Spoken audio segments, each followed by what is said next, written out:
आहे दयामय विश्वविद्यालय गोटे प्रार्थना आज पर्यंत भी लोक मुना खान देखो आहे दयामय विश्व बिहारी प्रार्थना सहित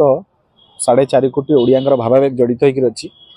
जो भाव में विजु जनता दल राज्यसभा सांसद मुन्ना खां गोटे भरा खोला सभार आहे दयामय विश्व बिहारी को अपमानित करने सहित आर जो कालजयी लेखक रामकृष्ण नंद को अपमानित कले केबे भी ग्रहणीय नुहे एवं एमिति को ओडिया लोक ना जे पिला बेले स्कूल रे रामकृष्ण नंदंकर कालजयी लेखा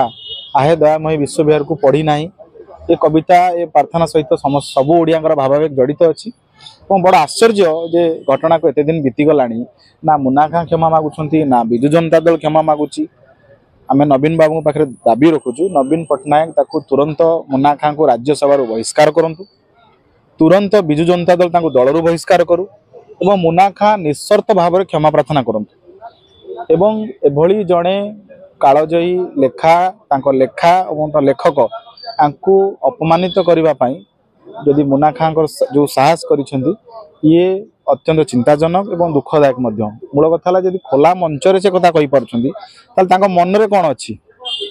तेणु ए प्रसंग में सारा ओडिया 4 कोटी ओडिया लोक 4.5 कोटी ओडिया लोक ए विषय निश्चित भाव में चिंता करेंगे और आम विजु जनता दल नवीन बाबू पाखे दाबी रखुचु तुरंत मुन्ना खां को दलरू बहिष्कार करंतु एवं राज्यसभा पदरू बहिष्कार करंतु एवं मुन्ना खां निजे निस्सर्त भाव में क्षमा प्रार्थना करंतु।